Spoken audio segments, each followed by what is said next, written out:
So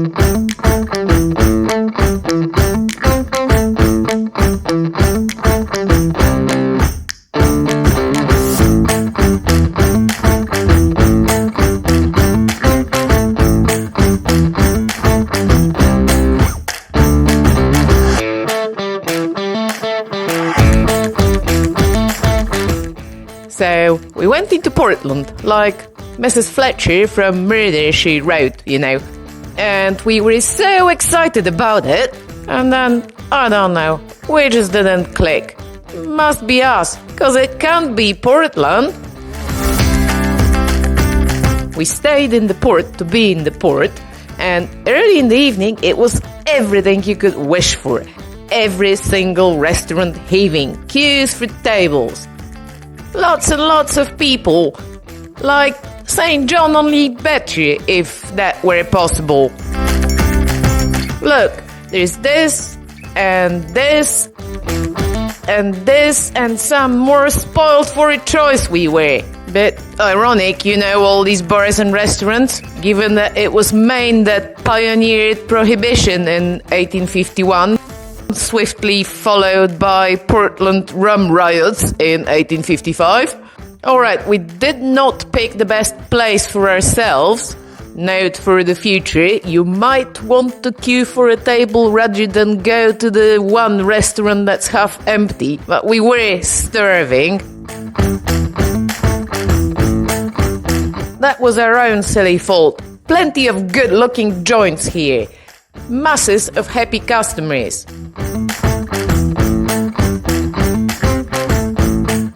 And you're not short on history either. Or old buildings. Well, relatively old. Like St. John, it was settled in the 1630s and incorporated almost at the same time in 1786.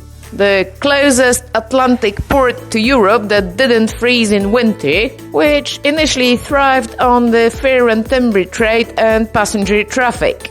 The 1850s were boom time here too, after the Grand Trunk Railway got here from Montreal, so Portland got all the Canadian trade in the freezing months. And like St. John, it had a fire that razed the city centre to the ground in 1866. It was some Independence Day fireworks, I think. Some fireworks.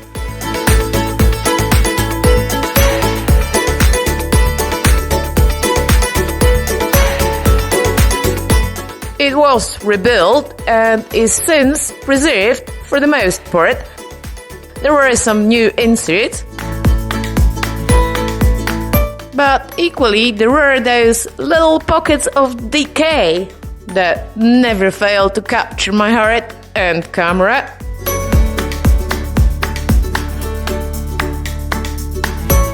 So it really is charming, even at come 9:30 p.m. Life starts to die down, and it's getting a little dark and spooky. But so what? Best time to go check out some haunted old buildings. Portland is, after all, where Stephen King comes from. There must be something to it. Except it didn't work out so well for us. This is the Time and Temperature building in Monument Square, where the resident ghost, a red-haired woman, likes to play with the elevators. Sadly, it was closed for refitting between owners and we couldn't even have a peek.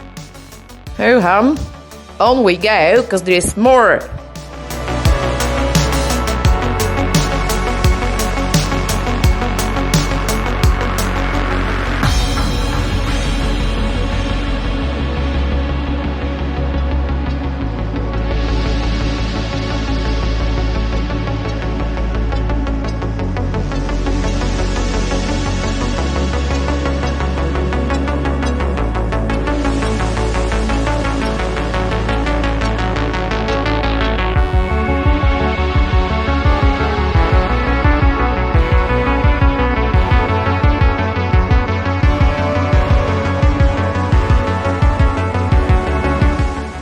Yes, we're getting near near 2 other locations, just down there. There is this house, now part of the Portland Art Museum, and it is long after hours, so no, we can't come in. It's said to be haunted by a bunch of people, the loudest of them the original owner, Mr. Clapp, a wealthy sea merchant. Not a fan of modern art, apparently, Mr. Clapp. I can't say I blame him. He also likes to visit next door, built and owned by his son, but he shares that one with a whining female. She's mostly in the back rooms, I read, so that would be this window. Were this a paranormal investigation video, I'd now be saying, "Oh, it's so cold! Somebody touched me!" Can you see any faces in the window? But no, we didn't catch anything other than a drink and some ice cream.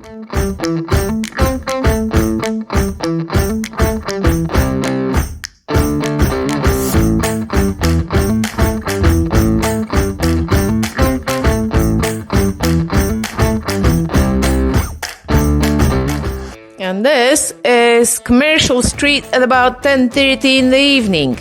Yes, the same road, so busy only a few hours ago. Plenty of things we could have gone and seen the next day, but sometimes the chemistry just isn't there and you can't force it. So, until somebody tells me what to see next time, what else can you do? Watching airplanes is always good. We could go into town again and see some old buildings too. No, I only want to stay here and watch airplanes. Not that it's JFK exactly, or even worse so. But we're not the only ones.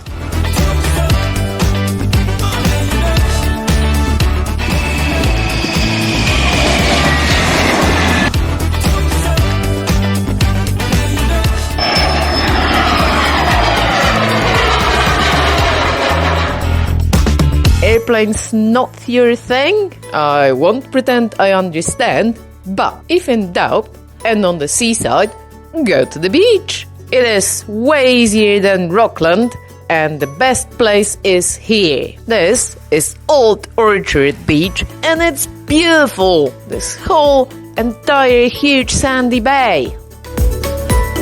Just come south. Here, not here around the pier and the tacky arcades and such. Unless, of course, you're only coming for the pier and the arcades.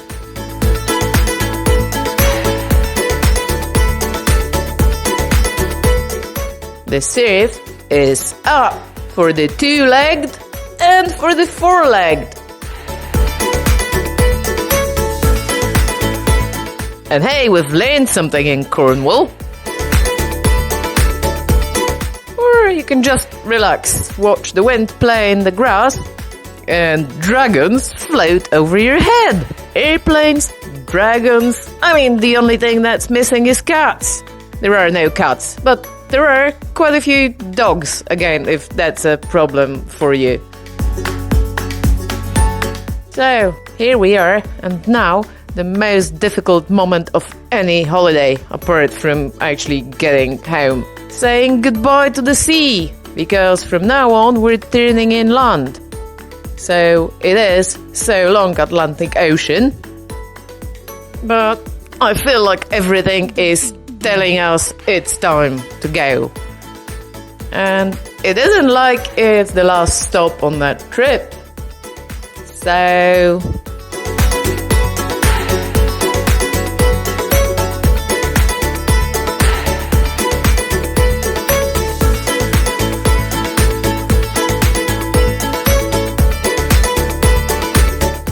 Gremlin on the road. I'm not sure about Mexican puddings. They probably have some local ones. Why?